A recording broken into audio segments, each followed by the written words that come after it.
Hi everyone, welcome back. So the first video was in the series of professional development course. So this is this part two of it, and we're going to talk about how can we implement active learning in our classrooms, right from preschools to primary years, and you will be getting an access to a lot of resources. You get a chance to ask me questions, get an instant answer to it. So thank you so much for watching these videos. I really appreciate your time and effort.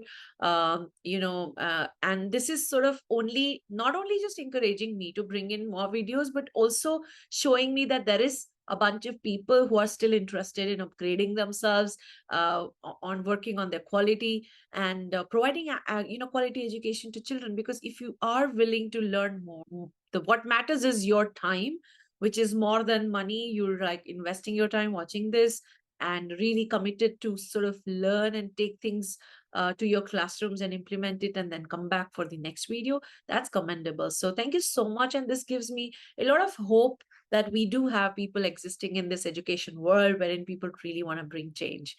So in the first video of this series that I've started, we spoke about active learning. What is active learning and where it is coming from and why it is important to provide that sort of environment to education world, like why we need children to get nurtured in that educational space of active learning. I think you got that whys of it and where it comes from. So definitely there's a validation of it. There's a numerous or like deep dive research done by a lot of people, not just recently or lately, but there has been evidences and validation for this particular approach, because it originates from constructivism and from the cognitive theory developed by John Piaget. So those are the people who are the pillars who actually gave the idea and research to us. Based on that, there are a lot of approaches those got evolved depending on the need of an hour. In this age, today's age, of course, that's not getting invalidated, that's there. But we have to sort of look at what our children need today.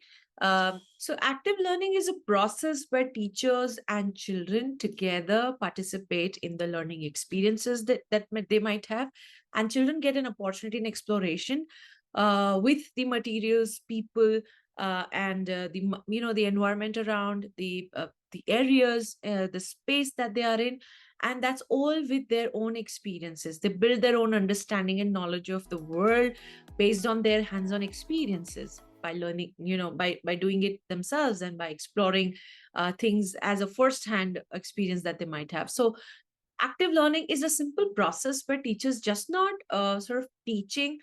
She's more of a facilitator who's just give opportunity to explore and access to the learning experience so that children can really explore by themselves the materials, kinds of materials, the people, these, the peer group and the adults and the other people in the whole system, and of course the areas and environment they are in the classroom.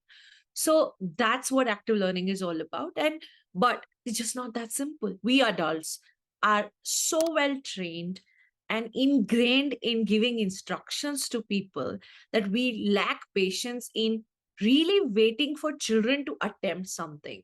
We don't have that appetite. We don't have natural instinct to really allow children to sort of, if the child is trying to fix a tower, and if he's able to, like, if the child is failing, like oftentimes for placing it on the top of each other, the teacher would not be able to resist but jump and, hey, you're doing it wrong, you put it this way. That's the natural way for us, and it takes time for even us to learn. So guys, I'm telling you, for all the educators out there who are trying to imbibe the and adapt with the new approach, or with this sort of approach which we didn't get experience as a child. So I remember when I was in school, there was a whole system of the rankers and the bifurcation between the grades and stuff. There was no sort of respect to the learning needs of that particular child. But today's time, we have to give that access and value to children who have different needs of learning choices. Maybe the style is different, their interests are different, and we are taking care of that. Why so? Because we have seen, and research backs this idea, that when we do that, the kind of human being the child is going to be or nurture themselves as a citizen globally, it has a huge impact. The sort of us, we are so much coming from a past of colonial background and a lot of issues that we come up with, and so we behave in a certain way because we don't know the other way around. Today's generation, like you, me, and coming generation, needs to break this pattern, and only then we'll be able to provide children what we did and what they actually need. Most importantly, what you have to understand as adults or educator or school leader, whatever role you're playing and you're part of that ecosystem, you have to be open to learning new things, adapt new things. You can't come from your, I am a doctor, PhD, and I have these many experiences with young children.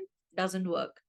Every day you get to uh, face a new challenge, you have new child to meet, you have new brain to develop, so you meet an individual wherein you are really observing. So the very key aspect is to observe the child, take the notes, record the anecdotes, and then based on that develop what the child needs. I think that is the quality education, which is a sort of a desired or the dreamed place to be. But we cannot always see how far we are from that and give up on it. No, you can still strive. At least one child you are able to transform that way, I think that'll be amazing. And definitely when everyone thinks this way, this becomes part of the ecosystem. So rather than blaming why things are not happening, and let's talk about what we can do, and that's the best place. On that note, let's move on and talk about something very critical. So in the first video where I discussed about what active learning is, you can go back to that video and start from that video and come back to this if you missed that out. So before I go deeper into what active learning is and how to implement that in the classroom, I would first like to talk about why do we need high quality education in early childhood education and care. So why is there this whole what is quality education in early childhood? When do you say, or what are the signs that you can say that the schools that your children are in, or the school that you work in, or the school you run is falling into that place of high quality education? So there are a couple of points that I'm going to show you on the screen. You can take note of it. So this is kind of derived by High Scopes Institution, and so high quality early education programs will have the following components, the signs that I'm talking about, that this is a high quality school. So the first and foremost point that you need to note is that any high quality early childhood program will have child development curriculum with an active participatory learning, which means the curriculum approach that the program or the school is offering will be active learning based on active participation of children and teachers. It's not instructive, it's not directive, it's more about active participatory learning. That's the first sign. And how can you know that? You know that will be in the third video, because you need to check what are the ingredients of active learning.